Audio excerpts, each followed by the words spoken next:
एक लड़की थी, बहुत ही खूबसूरत। जितनी वो सुंदर थी उतनी ही ईमानदार। न किसी से झूठ बोलना, न फालतू की बातें करना, बस अपने काम से काम। उसी क्लास में एक लड़का था। वो मन ही मन उससे प्यार करता था। लड़का अक्सर उसके छोटे मोटे काम कर दिया करता था। बदले में जब लड़की मुस्कुराकर उसे थैंक यू कहती थी तो लड़के की खुशी की सीमा नहीं रहती थी। एक बार की बात है, दोनों लोग साथ साथ घर जा रहे थे। तभी जोरदार बारिश होने लगी। दोनों ने एक पेड़ के नीचे शरण ली। पेड़ बहुत छोटा था, बूंद रही थी। ऐसे में बारिश से बचने के लिए दोनों एक दूसरे के बेहद करीब आ गए। लड़की को इतने करीब पाकर लड़का अपने जज्बातों पर काबू न कर सका। उसने लड़की को प्रपोज कर दिया। लड़की भी मन ही मन चाहती थी उसे, इसलिए वो भी राजी हो गई और इस तरह दोनों का प्यार परवान चढ़ने लगा। एक बार की बात है, लड़की उसी पेड़ के नीचे लड़के का इंतजार कर रही थी।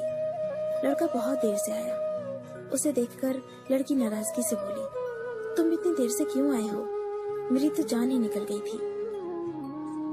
ये सुनकर लड़का बोला, जाने मन, मैं तुमसे दूर कहाँ गया था? मैं तो तुम्हारे दिल में ही रहता हूँ। तुम्हें यकीन ना हो तो अपने दिल से पूछ लो। लड़के की इस प्यारी सी बात को सुनकर लड़की अपना सारा गुस्सा भूल गई और वो दौड़कर लड़के से लिपट गई। एक दिन दोनों उसी पेड़ के नीचे बैठे बातें कर रहे थे। लड़की पेड़ के सहारे बैठी थी और लड़का उसकी गोद में सर रखकर लेटा हुआ था। तभी लड़की बोली, जानू, अब तुम्हारी जुदाई मुझसे बर्दाश्त नहीं होती। तुम्हारे बिना एक पल भी मुझे 100 साल के बराबर लगता है। तुम मुझसे शादी कर लो, नहीं तो मैं मर जाऊंगी।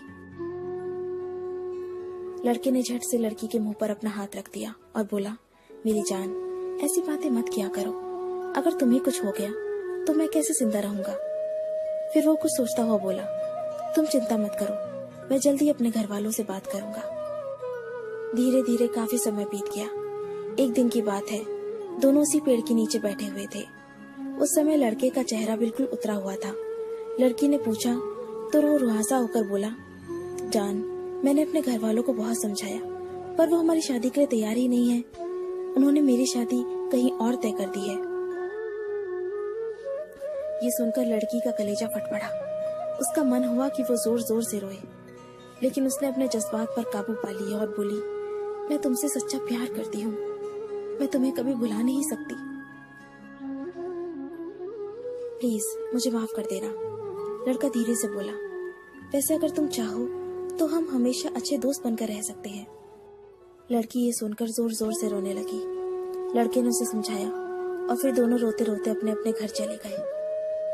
देखते ही देखते लड़के की शादी का दिन आ गया। लड़के को यकीन था कि उसकी शादी में उसकी दोस्त जरूर आएगी, पर ऐसा हुआ नहीं। हाँ, लड़की का भेजा हुआ एक गिफ्ट बैग जरूर मिला। लड़के ने कांपते हाथों से उसे खोला और उसे देखते ही बेहोश हो गया। गिफ्ट पैक में और कुछ नहीं, खून से लथपथ लड़की का दिल रखा हुआ था और साथ ही में थी एक चिट्ठी जिसमें लिखा हुआ था, अरे पागल, अपना दिल तो ले जा, वरना अपनी पत्नी को क्या देगा। दोस्तों, किसी के लिए मोहब्बत टाइम पास होती है और किसी के लिए जिंदगी से बढ़कर। अगर किसी से मोहब्बत करना तो उसे ताउम्र निभाना भी, वरना क्या पता आपका हाल भी ऐसा ही हो जाए जो उस दिन के बाद नहीं जी सका, नहीं मर सका। उसकी सारी जिंदगी पछतावे और अफसोस में घुट घुट कर कटती रही। अगर आपको ये स्टोरी पसंद आई तो इसे लाइक जरूर कीजिए और इसे अपने दोस्तों के साथ शेयर कीजिए। अगर आपको हमारा चैनल पसंद आए तो इसे सब्सक्राइब कर लीजिए। मैं आपको मिलती हूँ अपने अगले वीडियो में। तब तक के लिए अपने लव्ड वंस का ध्यान रखिए। Bye, take care.